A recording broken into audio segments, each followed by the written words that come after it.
Olá, boa noite. Vamos dar sequência ao nosso estudo do Livro dos Espíritos, como sempre fazemos, ou como estamos fazendo nessa semana, todos os dias.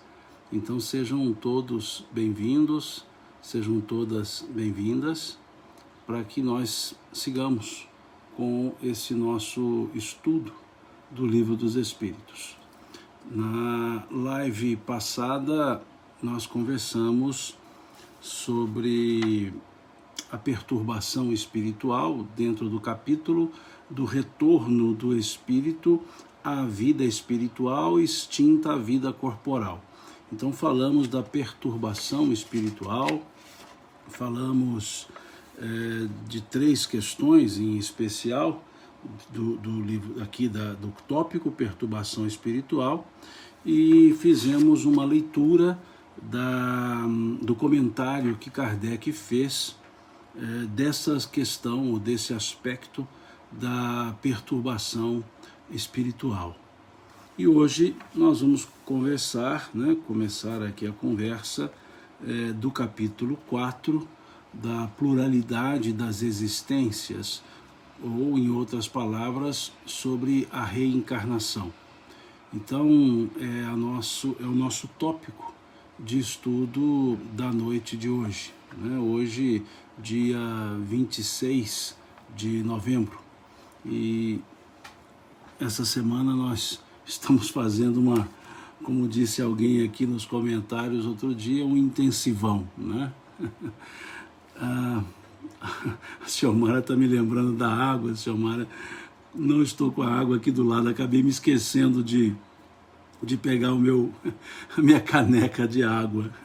Hoje vai ser sem a água mesmo, minha voz está falhando, mas esqueci-me de trazer a caneca lá para fazer aqui o acompanhamento, então hoje vai sem água mesmo. Então vamos falar sobre esse assunto, né? A pluralidade das existências. As pessoas me perguntaram ao longo do dia sobre a live de ontem. Eu não consegui salvar a live de ontem, não consegui salvar a live de anteontem, e então as duas lives de anteontem e de ontem não estão postadas em nenhum dos canais, ou nenhum canal, em nenhuma das páginas, quer seja do YouTube, Facebook ou do Instagram. Então, não foi possível eu salvá-las. Não consegui salvar, houve um problema aqui, não consegui, ok? Bom, vamos seguir então, né? Pluralidade das existências, e é um dos elementos fundamentais da doutrina espírita. É um dos chamados princípios fundamentais da doutrina espírita, a reencarnação.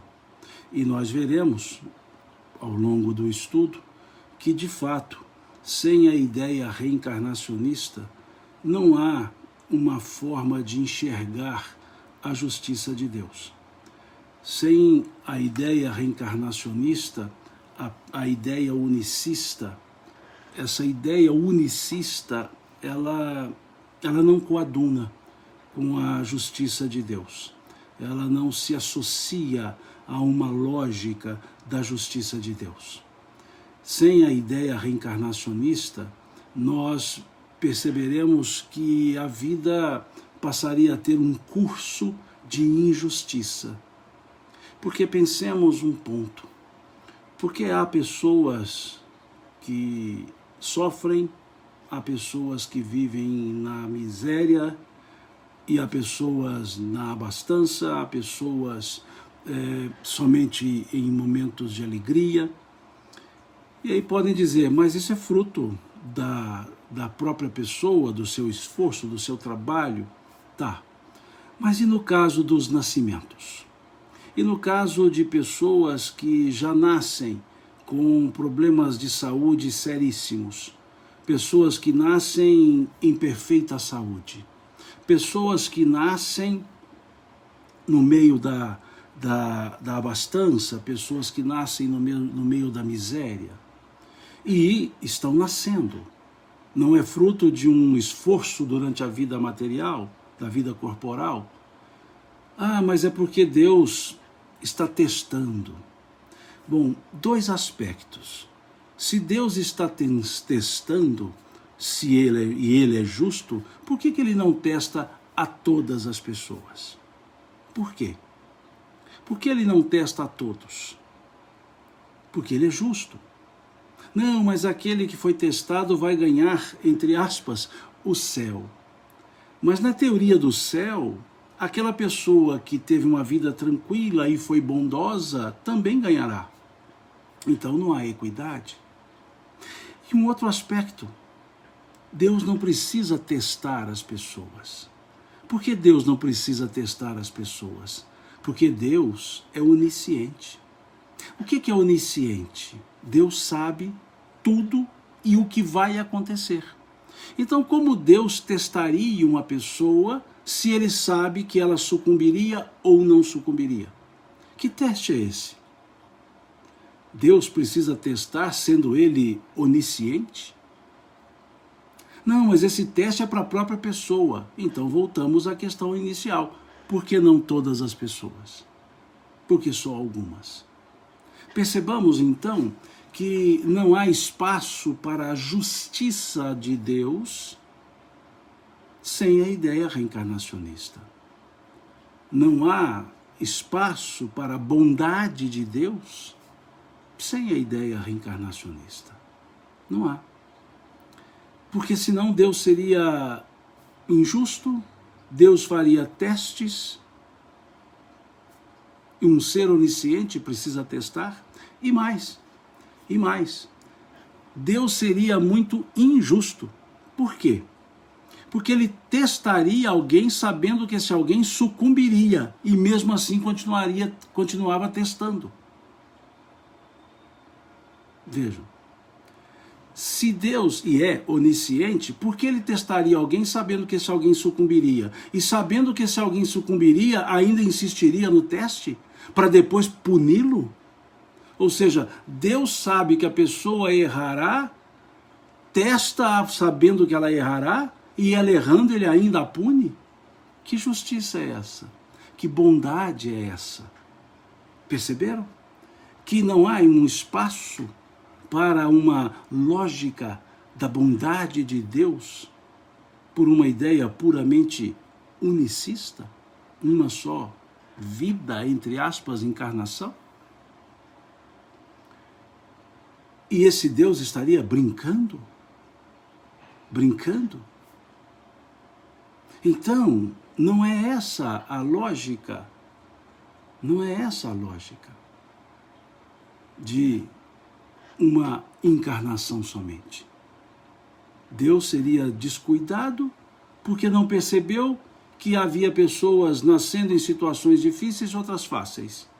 Ou Deus seria injusto porque testaria umas e não outras. Ou Deus estaria brincando por testar as pessoas que ele sabia que não passariam no teste. Não há espaço.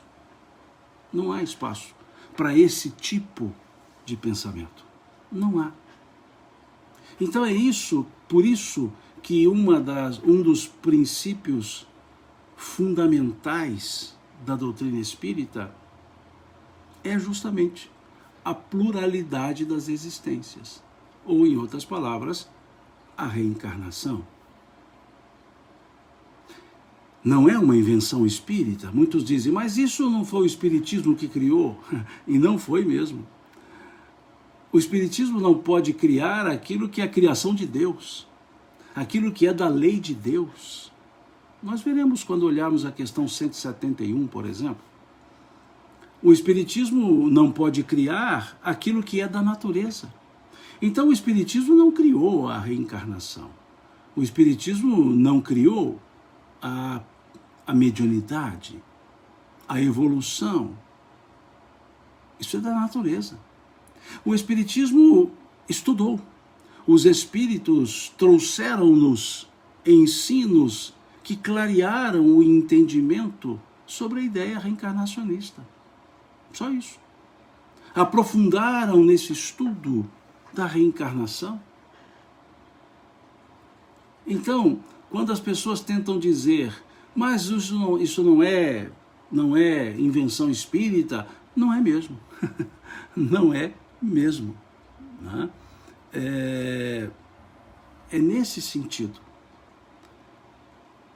É uma ideia milenar? É uma ideia milenar. E uma ideia falsa que dura milênios até agora? Que ideia falsa é essa que tem tanta solidez? Que ideia falsa é essa que tem tanta fundação, tanta base que dura até hoje? É uma ideia milenar. Que diferença há, então, entre aquilo que foi falado por povos do passado com o que a doutrina espírita traz? Sim, aí sim há algumas diferenças com relação ao entendimento, o aprofundamento e o principal, orientação dada pelos espíritos. Então, esse aspecto, essa ideia, por melhor dizendo, essa ideia milenar, pela sua conservação, pela continuidade da sua propagação, mostra-se embasada. Há os que negam, não há dúvida. Sim, há os que negam. Há espíritos que negam também, nós veremos isso aqui. Mas negar um fato não é torná-lo inexistente. Nós podemos negar a lei de gravidade. Podemos dizer que a lei de gravidade não existe, mas ela continuará existindo, porque ela existe. Podemos negar os movimentos de rotação e translação da Terra, mas eles continuarão existindo, porque são verdadeiros, são fatos. Pode-se negar, sim, mas a negação não é sinônimo de derrogação. Derrogou-se essa realidade, essa lei? Não. Então a reencarnação é uma lei natural, uma lei de Deus. Pode ser negada por muitos? Pode. Mas ela não deixará de existir, porque negaram. Os que negam dizendo não existe reencarnação, estão reencarnados e irão reencarnar. Negando, reencarnarão. Negando, reencarnarão. Então, é um ponto que não se fica debatendo. Não se fica debatendo, porque debatendo pró ou contra, continuaremos a reencarnar. É um fato, é um fato. Então é esse sentido que os espíritos dão à reencarnação. Fato. Fato existencial. Só isso, um fato da existência. É uma realidade. Por isso, no curso da história, vários povos cultivaram a ideia. Mas dizem, mas é um povo antigo, tá. Só que a ideia continua. Então, é uma ideia que perdurou. E uma falsidade que perdura. Uma mentira que perdura. E que em todos os séculos e milênios se fala dela. Então aqui não vou fazer uma incursão antropológica, não vou fazer. Mas diversos povos trataram do aspecto da reencarnação. Vou fazer uma leitura rápida aqui de alguns aspectos, de alguns pontos, por assim dizer, de povos que falam da reencarnação. Vou dar uma lida aqui agora, deixa eu só puxar a página daqui para eu olhar. Vejamos o livro dos Vedas. A alma é eterna. é a evolução progressiva. Só os que atingiram a perfeição não voltam. Lá nos Vedas. Se olharmos o Bhagavad Gita, eu tive muitos nascimentos e tu também. Assim como uma criatura se desnuda das velhas roupas para vestir roupas novas, assim também a alma rejeita esse corpo para tomar outro. No Bhagavad Gita. Livro dos Vedas, no Vedanta, uma das civilizações das culturas mais antigas. Bhagavad Gita, uma cultura hindu. Se nós olharmos na ideia budista, o que chegou ao fim dos nascimentos é o dono da sabedoria. Se nós olharmos mais, não vou fazer uma incursão longa aqui não, vou pegar só alguns aspectos. Mazdeísmo. Mazdeísmo é da Pérsia, Pérsia Aquemênida, doutrina de Mazda. Se alguém espia e não fez jus a isto nesta vida, o fez em vida anterior. Veja. Alguém citou aqui os druidas. Então temos lá nos druidas.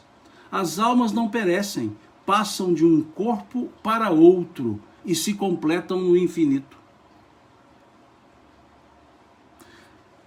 Os Hebreus, o livro da sabedoria, do Velho Testamento, capítulo 8, versículos 19 a 21. Antes, como era bom, vinha em corpo intacto. Veja que interessante. Antes, como era bom, vinha em corpo intacto. Livro da sabedoria, lá do Velho Testamento, capítulo 8, versículos 19, 21. Vamos olhar mais aqui um pouquinho. Profeta Jeremias, capítulo 1, versículo 5. Antes que te formasse no ventre, te conheci. Antes que te formasse no ventre, te conheci. Profeta Jeremias, capítulo 1, versículo 5. Antes que te formasse no ventre, eu te conheci. Evangelho de João, capítulo 9, versículos 1 e 3, ou 1 a 3. Versículos 1 a 3. Jesus, com seus discípulos, está passando e encontra um cego de nascença.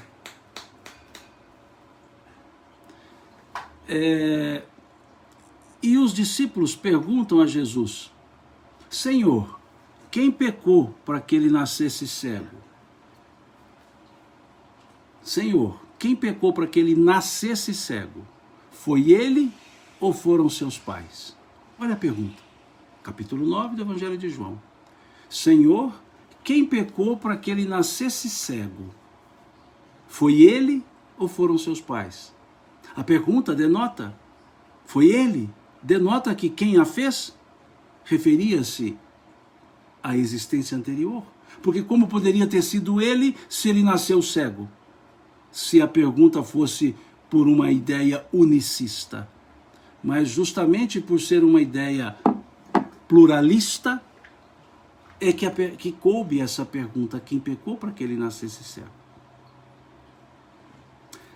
Se olharmos o Apocalipse, capítulo 10, versículo 11, ipsis verbis, aqui lendo, e ele disse-me: importa que profetizes outra vez a muitos povos, e nações, e línguas, e reis.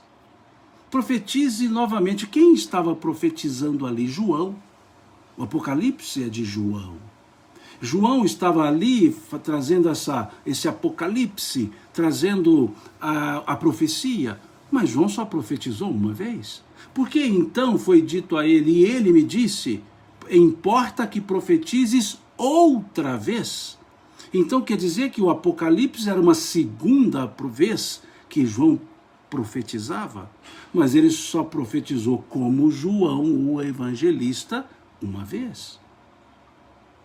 Então a pergunta outra vez significa que ele profetizou antes. Antes de João, antes da persona João. E fala-nos Emmanuel que João é o profeta Daniel, trazido de volta, encarnado novamente, reencarnado. Aí sim, a frase profetize outra vez tem sentido, porque profetizou João o Evangelista, não João o Batista. A Rosa Flor está dizendo, não foi como Elias, não, esse é João Batista. Não estou me referindo a João Evangelista, quem escreve o Apocalipse. Não confundamos João Batista com João Evangelista. Então, João Evangelista teria sido o profeta Daniel. João Batista teria sido Elias. Não vamos misturar as duas questões, os dois Joões. Né? Então vejamos, a frase toma sentido agora.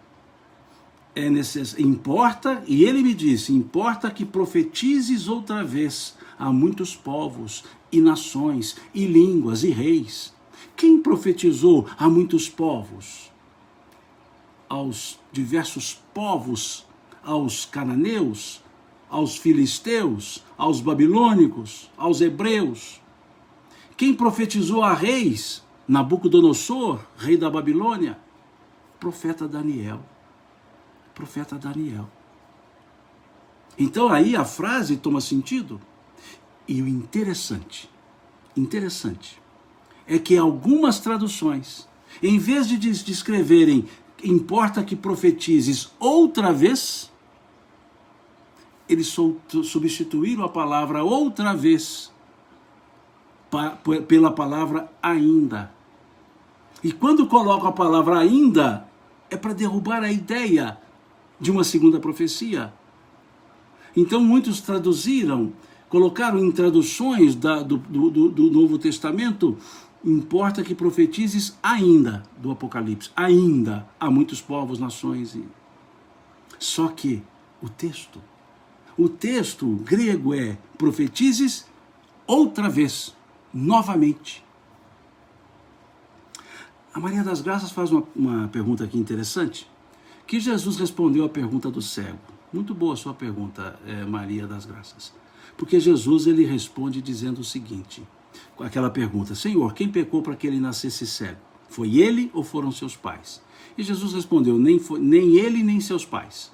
Nasceu assim para que se verificasse nele a glória de Deus. Aí muitos podem dizer, mas Jesus respondeu que não foi ele, então ele não aceitou a reencarnação? Que mentira que foi trazida a Jesus que ele não corrigiu? Que falsa ideia foi trazida a ele que ele não tenha corrigido? Vamos lá? Ouviste o que foi dito. Amarás o teu próximo, aborrecerás o teu inimigo. Eu, porém, vos digo, amai os vossos inimigos. Corrigiu Jesus uma inverdade. Acusaram os discípulos de comer sem lavar as mãos. Jesus foi dizer, o que importa não é o que entra pela boca, mas o que dela sai, pois a boca fala daquilo que o coração está cheio. Jesus corrigiu. Curou em dia de sábado, eles admoestaram Jesus, ele disse, o sábado foi feito por causa do homem, não o homem por causa do sábado. Ele corrigiu. Quem pecou para que ele nascesse cego? Foi ele ou foram seus pais? Nem ele nem seus pais. Ele não corrigiu. Ele não disse assim, não é isso, não existe essa possibilidade de ter sido ele. Ora, ele nasceu assim, ele não corrigiu. Ele apenas disse, não é, nem ele nem seu pai. Quis dizer, olha, seus pais, corrigindo porque Moisés, pelo Decálogo, capítulo 20 do Êxodo. Mas ele foi explicar que ele nasceu assim para dizer que ele não nasceu cego como expiação. Ele nasceu cego como uma opção. Não havia débito, mas nasceu por opção. Optou para isso demonstrar para Jesus, naquele que ele disse, para que verificasse nele a glória, agora a glória de Deus.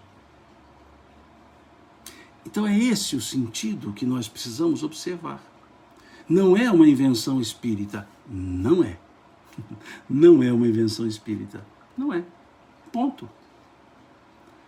E é por não ser uma invenção espírita, por ser uma ideia milenar, é que podemos dar crédito. E mais crédito ainda, porque os Espíritos nos trouxeram os ensinos sobre a ideia reencarnacionista. Muito sereno. A minha esposa Leia trouxe aqui a caneca de água. Acho que ela ouviu dizendo que eu havia me esquecido de trazer a caneca, ela trouxe e me entregou aqui. É muito bom, porque faz falta, falar sem a água faz falta. Ainda bem que ela trouxe aqui para mim a caneca, que eu já estava assim preocupado. Falei, tem 27 minutos, ainda falta 33.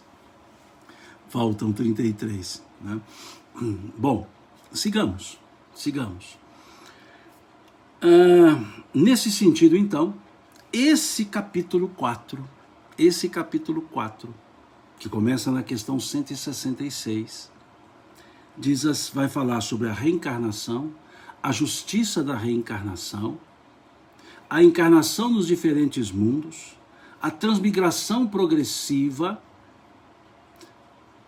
a sorte das crianças depois da morte, sexo dos espíritos, lá na questão 200, parentesco, filiação, semelhanças físicas, morais e ideias inatas. A Maria de Fátima está dizendo assim, é flamenguista. Não, não sou. Sabe o que acontece? Essa foto aqui, a minha camisa, ela é vermelha e azul. Só que quando fez essa plotagem, o azul saiu preto. Então dá a impressão que é a camisa do Flamengo. Eu não sou flamenguista. A camisa é vermelha e azul. Eu vou colocá-la um dia para fazer a live aqui, só para eu provar e ficar com a caneca do lado aqui. Nada contra ser flamenguista, pelo contrário. Mas eu estou no mundo de provas e expiações, então eu sou cruzeirense. E como cruzeirense nós estamos na turma da segundona, né? Então nós estamos lá na segunda divisão ainda. Faz parte do mundo de provas e expiações. Mas então, nesse conjunto, Kardec abre perguntando. A Sinara diz assim, hoje você está alegre. Hoje eu estou falando, Sinara. É porque ontem a voz não saía. Ontem estava com a voz, a garganta doendo, sem voz, estava quase que afônico.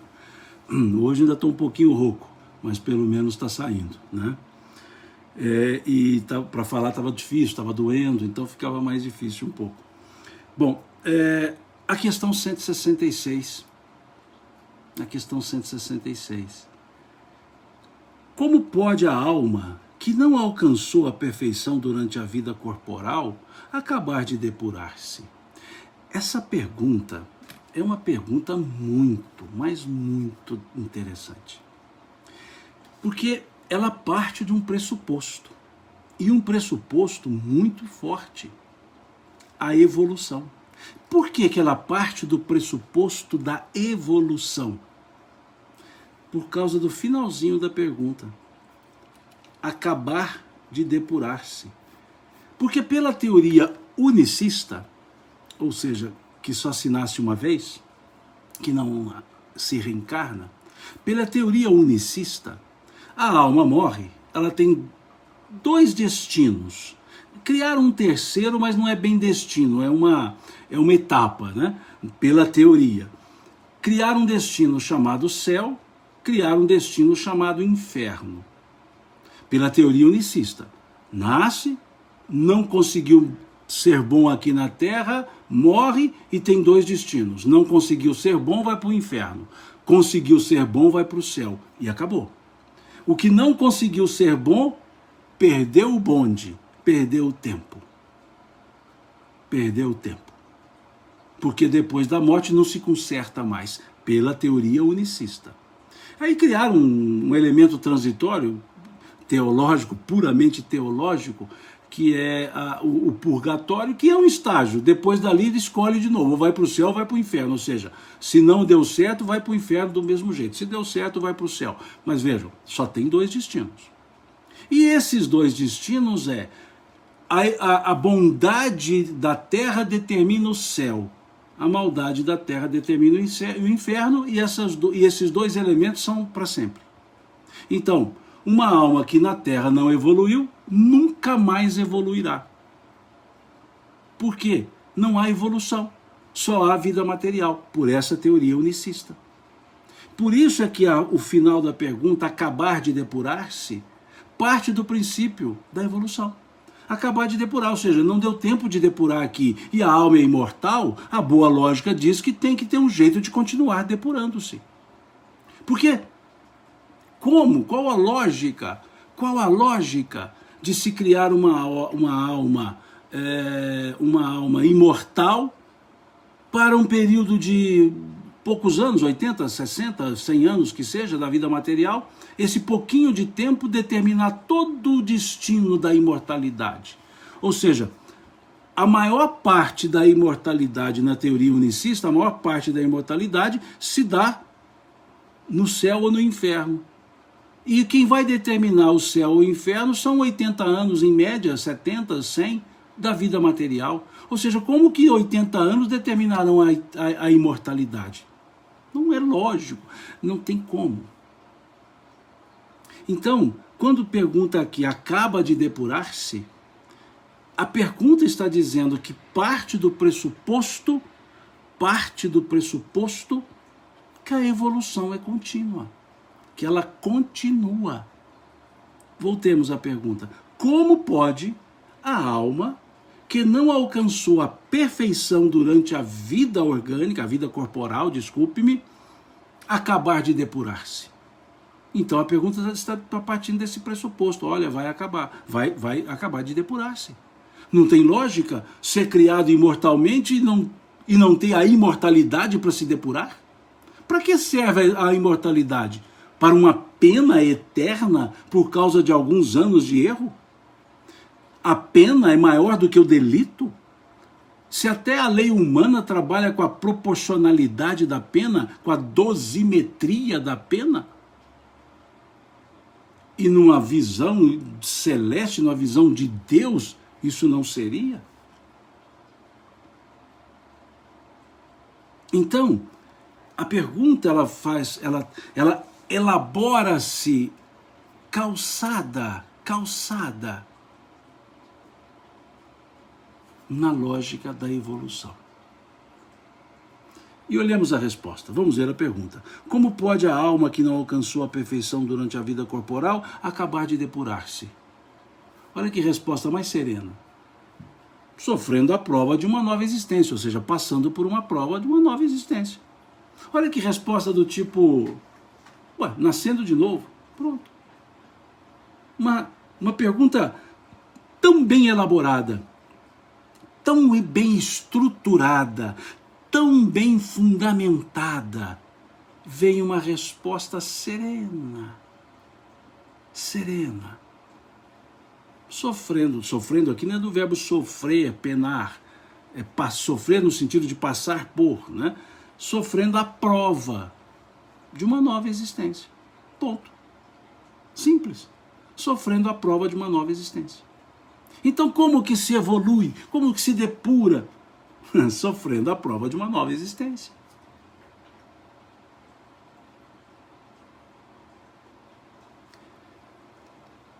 A Lame diz aqui, tem relação com a 230, 235? Tem sim. A evolução no mundo espiritual, ela é teórica, conforme vemos a questão 230. Ela é teórica em que sentido? Ela é em conhecimento, conforme diz na própria questão 230, mas só o contato com a matéria permite exercitar o conhecimento adquirido. Vejamos a questão 230. O espírito progride no estado errante, na erraticidade, no mundo espiritual, ele diz, pode melhorar-se muito, sempre conforme a sua vontade e o seu desejo, mas é na existência corporal que põe em prática as novas ideias que adquiriu. Veja, mas na existência corporal que põe em prática as ideias que adquiriu. Ok. E a 235 fala dos mundos transitórios, né? Sim, que também é um processo evolutivo, né? A Naceli diz aqui, sofrendo é um gerúndio, exatamente, sofrendo, ou seja, constante. O que é um gerúndio? Um eterno presente. Então, esse sofrendo, esse suportando, esse passando o gerúndio, ele mostra que é um processo constante, ou seja, é algo que sempre acontece, que reencarnaremos quantas vezes necessárias forem para depurarmos, para evoluirmos. Legal essa pergunta, né? Muito legal, né? E aí vem a 166A. Como a alma realiza essa nova existência? Será pela sua transformação como espírito? Mostrando que Kardec estava, que é a sua característica, era uma das sua característica. Aqui diz o Fábio, a questão 171, nós vamos chegar nela, essa questão 171 ela é importantíssima. Ela é todo o arcabouço da reencarnação. Toda a fundamentação da reencarnação está na questão 171, Fábio. Nós vamos chegar nela e vamos ficar um bom tempinho nela. Porque a questão 171, vou repetir, ela é toda a base, todo o fundamento para a ideia reencarnacionista. Nós vamos chegar lá. E eles respondem, como a alma realiza essa nova existência? Será pela sua transformação como espírito? Eles respondem, a alma, ao depurar-se, sem dúvida, sofre uma transformação. Mas para isso necessita da prova da vida corporal. Então Kardec, que é uma característica dele, vai desdobrando as perguntas, e ele diz, tá bom, eu entendi, uma transformação. Mas essa transformação é em espírito? Eles dizem, sim, não deixa de ser em espírito, porque é o espírito que se melhora, mas eles dizem aqui, mas para isso necessita da prova da vida corporal. Ou seja, é o que eu disse lá na questão, o que os espíritos disseram lá na questão 230. Tranquilo. E aí vem a 166b. A alma passa, portanto, por muitas existências corporais? Olha a partícula conclusiva. Portanto, como que duas respostas foram dadas, houve entendimento, e aí faz uma pergunta com partícula conclusiva. A alma passa, portanto, por muitas existências corporais? Sim, respondem os espíritos. Olha agora, todos nós temos muitas existências corporais. Todos nós quem? Todos os espíritos. Por isso eles disseram todos nós. É o espírito dizendo, os espíritos dizendo, sim, todos nós. Ele poderia dizer, sim, todos vocês passam por muitas existências corporais. A Lilian Torres faz uma interessante pergunta aqui. Por que não podemos praticar as novas ideias no plano espiritual? Na vida material, Lilian, nós gozamos de uma liberdade que achamos que tudo começa no berço, termina no túmulo, e que a nossa vida não tem passado e pode ter futuro.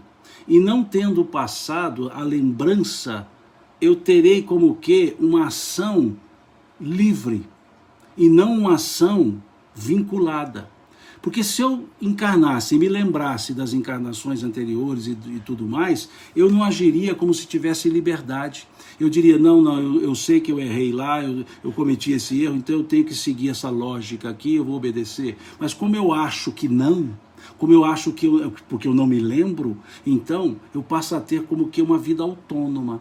E nessa vida autônoma é que eu acabo exercendo uma liberdade e posso não cumprir provas.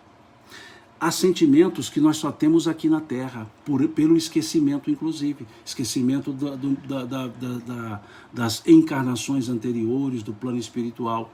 Um grande sentimento que nós temos aqui na Terra é o apego, que nós confundimos como amor.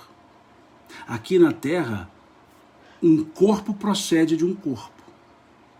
Um espírito nunca procede de um espírito. Seja aqui na Terra, seja no mundo espiritual. Ele nunca procede de um espírito. Então aqui, por um corpo proceder do corpo, nós achamos que um filho é nosso. E um filho é dele mesmo. Ele é um espírito apartado de nós. E aí esse amor nosso vira apego, vira dependência. No mundo espiritual isso não existiria. Eu não conseguiria exercer, libertar-me. Eu não conseguiria exercitar, construir, melhor dizendo, o sentimento do amor, efetivamente, amor, o ágape. Então, há situações na Terra que são interessantes. E eu vou até me valer aqui de uma frase do Espírito São Luís, que está no capítulo 4, item 25 do Evangelho segundo o Espiritismo. Olha o que ele diz. Vou ler. A passagem do Espírito pela vida corporal é necessária para que ele possa cumprir, por meio de uma ação material, os desígnios cuja execução Deus lhe confia. É-lhe necessária a bem dele, visto que a atividade que exerce lhe auxilia o desenvolvimento da inteligência. Veja, o desenvolvimento da inteligência. Aqui nós somos co-criadores, construtores. Vale-me ainda da questão 132, Lilian, que diz o seguinte, vamos nela? Nós já lemos recentemente. Aqui não é sobre reencarnação, é sobre a encarnação, que vem ao encontro da sua pergunta. Qual o objetivo da encarnação? Não é não é quantas vezes, é o porquê de encarnar. Por que temos que vir para a carne? Por que não podemos ficar só no mundo espiritual? Que foi a sua pergunta. Eles respondem, Deus lhes impõe a encarnação com o fim de fazê-los chegar à perfeição. Para uns uma expiação, para outros uma missão. Mas para alcançarem essa perfeição, têm que suportar todas as vicissitudes da existência corporal. E é nisso que consiste a expiação. Agora vejamos. A encarnação tem ainda outra finalidade. A de pôr o espírito em condições de cumprir com sua parte na obra da criação. Aqui encarnados, nós co-criamos, somos co-criadores. Também criamos nos níveis materiais, nos planos menores, como nos fala André Luiz, co-criadores em planos menores. Aqui nós vamos lidar com os processos de nascimento por alguém que já estava aqui, que vai orientar o outro que chega, que vai auxiliá-lo, que vai ser auxiliado. Por quê? Temos um esquecimento, temos o véu do esquecimento. Para aprender e começar de novo, recomeçando, mas com a ideia de começar de novo. E um começar de novo com toda a liberdade para fazer. Se eu me lembrasse do passado, por exemplo, como eu lidaria com os adversários do passado se hoje poderão, ou poderiam, ou podem estar na minha família como filho meu? Como filha minha, como meu pai, como minha mãe. Então tudo isso é um conjunto didático perfeito para o nosso aprendizado, para o nosso crescimento. É esse o sentido. Para o nosso aprendizado, o nosso crescimento. Imaginemos, no passado fiz mal a alguém, encarnamos. E qual a melhor maneira de restituir o mal? Qual o amor mais puro? O amor materno, o amor paterno. É natural que eu venha como pai ou mãe, é natural, para poder amar. Então, a Terra, a encarnação, é um laboratório das nossas experiências evolutivas. Por isso, a questão 230, bem associada a esse capítulo 4, item 25 do Evangelho segundo o Espiritismo. Por isso, lá na ideia da questão 230, dizem os espíritos, quando perguntados se o espírito no estado errante progride, eles respondem, pode melhorar-se muito, sempre conforme a sua vontade e o seu desejo, mas é na existência corporal que põe em prática as novas ideias que adquiriu. Então, essa resposta dos espíritos, essa fala de Santo Agostinho, de São Luís, ela vem nos colocar muito tranquilamente na condição de que estamos no laboratório das nossas experiências evolutivas. E eu vou me valer ainda, olhando aqui, uma frase de Santo Agostinho, lá no capítulo 14, item 9 do Evangelho segundo o Espiritismo. Coincidentemente aqui, a Lâmia coloca. Mas a parte que eu lerei é um outro aspecto. Diz Santo Agostinho: compreendei que quando produzis um corpo, a alma que nele encarna vem do espaço para progredir. Vem do espaço para progredir. Interai-vos dos vossos deveres e ponde todo o vosso amor, todo o vosso amor em aproximar de Deus essa alma. Veja que interessante, aqui ele se refere à ideia dos filhos. A ideia dos filhos. Essa alma que vem, que ele diz aqui, que encarna, que vem do espaço. Quando produzis um corpo, a alma que nele encarna vem do espaço para progredir.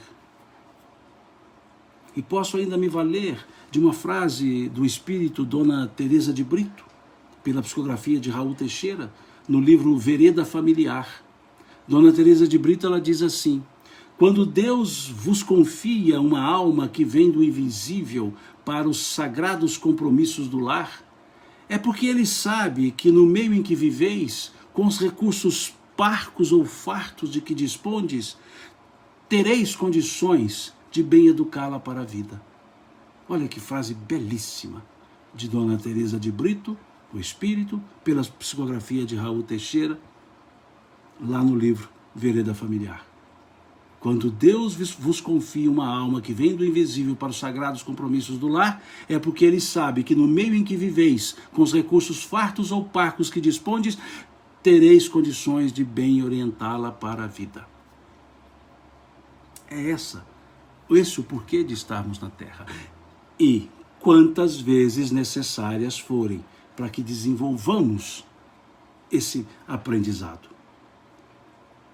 E aí vem a questão 160b, então. A alma passa, portanto, por muitas existências corporais? Sim. Todos nós temos muitas existências corporais. Os que dizem o contrário, olha os espíritos dizendo isso. Os que dizem o contrário querem manter-vos na ignorância, em que eles próprios se encontram. Esse é o desejo deles.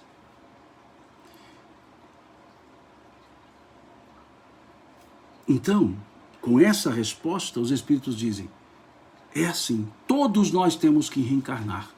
Ponto. Quantas vezes necessárias forem. E aqui ele diz: os que dizem o contrário, e é que os que dizem o contrário sejam encarnados, desencarnados, os que dizem o contrário querem manter-vos na ignorância, em que eles próprios se encontram. Esse é o desejo deles. Então aqui na resposta os espíritos já asseveram que os que dizem o contrário é porque querem nos manter na ignorância. A ideia unicista, uma só encarnação, é uma ideia reducionista. É uma ideia reducionista. É uma ideia que quer colocar todos como que obnubilando o pensamento, o raciocínio. A época de Kardec tinha discussões ainda, porque havia os espíritas que não aceitavam a reencarnação. A escola inglesa não aceitava a reencarnação. Basta ler o livro A História do Espiritualismo, de Arthur Conan Doyle, que foi traduzido primeiramente pela editora Pensamento com o título A História do Espiritismo. Mas isso foi uma jogada editorial, porque o título original é História do Espiritualismo, e não do Espiritismo, do espiritualismo. Tanto o é que no livro A História do Espiritualismo, de Arthur Conan Doyle, há o capítulo que ele chama de Espiritualismo Francês. E diz assim: o espiritualismo na França, mais conhecido pelo nome de Espiritismo. A editora Pensamento, quando assim editou como História do Espiritismo, a frase ficou sem sentido. Nesse capítulo do Espiritualismo Francês, que ele colocou como título Espiritismo Francês. E escreveu assim: o Espiritismo na França, mais conhecido como Espiritismo, mostrando que a tradução não seria espiritismo, espiritualismo. E a Federação Espírita Brasileira editou esse livro novamente com o título correto. História do Espiritualismo. E lá, então, tem o capítulo do espiritualismo francês. E tem o capítulo do espiritualismo inglês. E ali, Arthur Conan Doyle coloca a refratariedade de muitos à ideia da reencarnação. Então, por isso que os espíritos aqui responderam isso. Essa resposta que eles deram aqui não foi de graça. Não foi de graça essa resposta. Ela foi uma resposta porque já havia a ideia corrente. Por isso eles dizerem, os que dizem o contrário querem manter-vos na ignorância, em que eles próprios se encontram. Por isso vem essa resposta. Daí é importante nós estudarmos não só o fato, mas o entorno, né? Entender por que vem uma frase dessa. Aparentemente é deslocada. Veja, a alma passa, portanto, por muitas experiências corporais? Sim, todos nós temos muitas existências corporais. Poderia ter parado aqui? Poderia ter parado aqui. Mas eles não pararam. Aí trouxeram uma segunda frase que aparentemente é deslocada, não é deslocada. No contexto do momento da resposta, havia a discussão, havia o debate. Os espiritistas que entendiam a reencarnação como verdade, os espiritistas que entendiam de maneira diferente. Então não é espiritismo francês, espiritualismo francês, é o espiritismo. E o espiritismo tem a reencarnação como um fundamento. Ponto. Agora, espiritualistas de diversas outras escolas do pensamento espiritualista podem não aceitar a ideia reencarnacionista.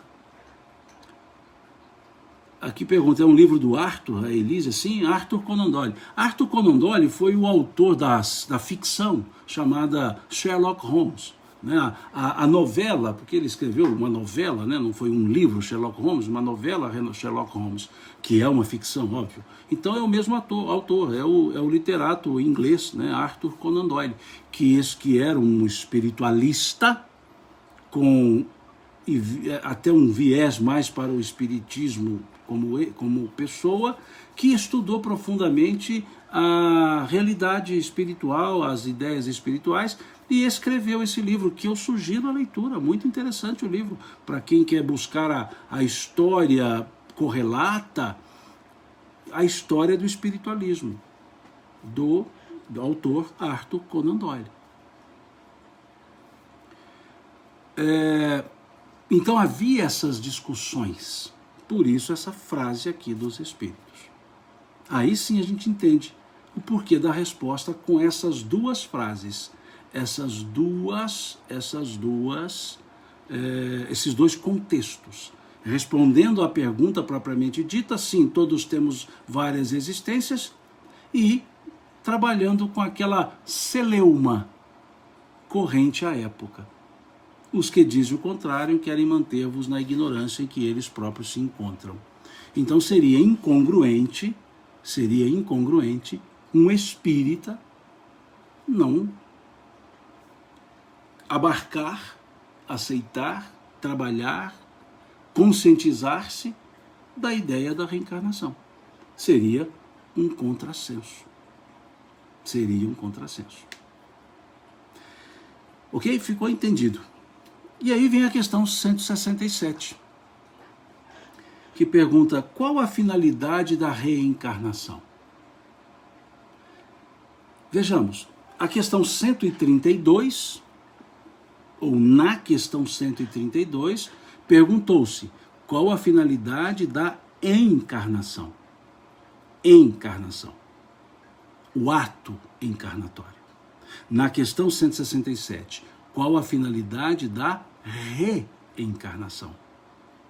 Na 132 não é pergunta quantitativa. Não é quantitativa na 132. É essência. A 167 é quantitativa, reencarnação, mais de uma encarnação. A Jane pergunta aqui, Simão, é verdade que foi retirada da Bíblia a palavra reencarnação? Jane, esse é verdade, eu diria que é um pouco reducionista. Não, sim, porque até o Concílio de Constantinopla tinha a palavra reencarnação. Discutível, discutível. O próprio Concílio de Constantinopla, o seu conteúdo, e aqui eu falo como não mais de profissão, mas era até alguns anos, historiador. Esse Concílio de Constantinopla, o conteúdo dele trazido, da história de Teodósia, é discutível. A gente tem que ter essa cautela, né? É discutível. Não quer dizer, por que é discutível? Não é algo assim corrente. Muitas vezes são histórias dentro de um fato. Então, assim, embora muito trabalhado no meio espírita, por vários espíritas, não estou dizendo que não foi assim, eu só estou dizendo que é discutível, ou seja, é algo que demanda alguns aprofundamentos, alguns estudos, por outros autores que não são só os autores ou os que falam no meio espírita, porque é preciso entrar nos textos do concílio. E aí vem o detalhe: esses textos do concílio não são todos eles assim, não estão todos eles existindo mais. Então eu sou um pouco parcimonioso com afirmações, eu sou um pouco cauteloso, mineiro, né? Cauteloso com algumas afirmações. Dizer tirou, eu sou um pouco cauteloso. Tá? Eu não vou dizer que tirou e nem que não tirou, mas embora seja algo comum na época dos hebreus, uma ideia comum, havia escolas que entendiam reencarnação e ressurreição também. Então por isso que a gente tem que ter uma certa parcimônia com relação a isso. Mas não precisamos da palavra reencarnação, conforme eu li aqui, João capítulo 9, Apocalipse capítulo 25, profeta Daniel, livro da sabedoria. Não precisamos da palavra reencarnação, nem sequer da palavra palingênese, palingenesia, não precisamos. O sentido da frase já coloca. E vejam que eu nem coloquei aqui, quando fui falar do Novo Testamento, o capítulo 3 do Evangelho de João, que é a conversa de Jesus com Nicodemos, o nascer de novo. Não, o nascer de novo. Então nem trouxe isso, porque eu trouxe aquelas que não são muito conhecidas, né? Então vamos trabalhar com probabilidade, possibilidade. Sim, é possível que possa ter tirado. É possível que possa ter tirado, sim. Né? Agora, garantir, eu prefiro deixar, é possível que tenha tirado. É possível. Para não falar é provável, mas é possível. Né? Provável é algo que já caminha para um juízo de valor. Então é possível. Né? Não vou dizer é provável para não criar juízo de valor e nem criar celeuma. Eu vou dizer é possível. É possível. Né? Eu tenho assim um gosto especial pelo estudo das religiões. Quando me formei em História lá em 1900 e lá vai pedrinha, acabei buscando a pós-graduação em História Religiosa, em História Bíblica, e então assim tem alguns pontos que a gente precisa ter certa parcimônia, né? Certa economia de palavras,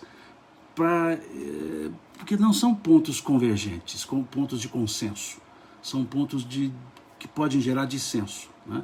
Então assim, nesses tempos aí de historiador, de pesquisador, de professor de história, me afeiçoei muito a esses estudos da religião e tudo mais. E uma coisa que eu aprendi é que nós temos vieses de leituras. Então é preciso ver qual viés que nós estamos usando. Na linguagem historiográfica, qual matriz epistemológica nós estamos usando. Né? Então a gente toma alguns cuidados, né? Nós temos quem falou dessas histórias, por exemplo, das épocas de Jesus, nós temos Taúde que falou, Suetônio, Flávio Joséfo, Tarquínio. Então muitos de nós, e eu mesmo gosto muito, ficamos estudando Flávio Joséfo. mas tem Tarquínio que também escreveu, tem Suetônio que também escreveu, tem Taúde que também escreveu, tudo quase que na mesma época. Quando falamos dos pensamentos religiosos, tirou, não tirou, né? Porque Orígenes falava da reencarnação, eu tenho aqui os livros de Orígenes, não é bem assim. São conjecturas de Orígenes, né? São conjecturas. Então a gente muitas vezes pega lá uma frase, tira do contexto e afirma, né? Então aqui eu estudo muito, gosto da coleção apologética, então tem ali São João Crisóstomo, tem Santo Anselmo, tem Orígenes, Santo Agostinho, e aí é preciso a gente juntar todos para perceber como eles construíram a lógica do pensamento. Vou voltar à palavra, à expressão, como foi a matriz epistemológica deles, né? A matriz epistemológica deles.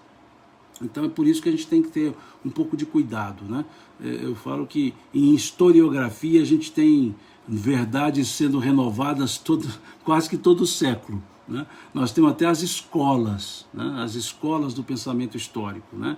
A história dos análises, né? A história as teorias de Legoff. Então a gente tem que ter um pouco de cuidado nesse aspecto aí. Desculpe até alongar nessa resposta, Jane, mas é para a gente justamente não ser assim determinista em algumas respostas, sim, não, foi, não foi, tirou, não tirou, porque, volto a dizer, é discutível. Não quer dizer contestável, não, discutível. O que é discutível? Pode se colocar na mesa para observar prismas, matrizes um pouco diferentes, tá bom? Bom, eu vou voltar na próxima live a questão 167, né? Eu só li aqui, não conseguimos, então já demos os nossos 60 minutos, que a gente sempre tenta respeitar esses 60 minutos. Na live de amanhã, a gente trabalha essa questão 167. Amanhã eu tenho uma outra live às 20 horas, né? Como até alguém colocou aqui, com os amigos, né? A convite do Campete, do Geraldo Campete, com Cosme Massi. Na verdade, eu não vou dizer que eu tenho uma live, eu vou ficar calado, porque Cosme Massi e Geraldo Campete, eles sabem muito. Então ali eu vou mais perguntar, ficar quieto ali aprendendo. Então eu vou dizer, uma live que eu vou participar dela, vamos dizer assim, às 8 horas. Então eu creio que ela termine às 21 horas. Então pode ser que a nossa live de amanhã não seja 21, pode ser que seja 21h15. Então, se 21 horas eu ainda não entrar aqui na live, é porque eu ainda estou saindo da outra, né, que é das 20 às 21. Então, saindo da outra, eu entro nessa. Então, creio que talvez 21h15, por aí. Aí a gente segue a partir da questão 167, ok? Essa semana nós fizemos um intensivão, né, como alguém disse aqui. Desde segunda estamos estudando o Livro dos Espíritos. Normalmente esse estudo são às quartas-feiras, às 20 horas, e aos domingos, às 10 horas. Mas essa semana nós fizemos esse intensivão, né? E amanhã então às 21 e alguma coisa, às 21h10, 21h15, porque dependerá do término da live anterior, né, que eu já lá com o Campete, com o Geraldo e com o Massi, né? Então, muito obrigado a vocês pela paciência aqui de ficar esses dias todos, e hoje inclusive. Jane, desculpe eu não te dar essa resposta cabal, né? Sim ou não, mas eu sinceramente não gosto de dar essa resposta para esse assunto, principalmente, então me desculpe. E na próxima, amanhã, se Deus quiser, né, a gente volta. Estou dando a minha mineirada aqui, se Deus quiser, a gente volta às 21 e alguma coisa para seguir com esse estudo, ok? Mais uma vez, muito obrigado, boa noite para todos vocês, o pessoal aqui do Facebook, o pessoal do Instagram, boa noite a todos vocês, durmam com Deus, como dizemos aqui em Minas, né? Durma com Deus, então durmam com Deus, Deus abençoe, bons sonos, bons sonhos, né? E se Deus quiser, amanhã a gente se reencontra. Até lá. E vou ver se hoje eu consigo salvar, porque ontem eu não consegui salvar. Até mais.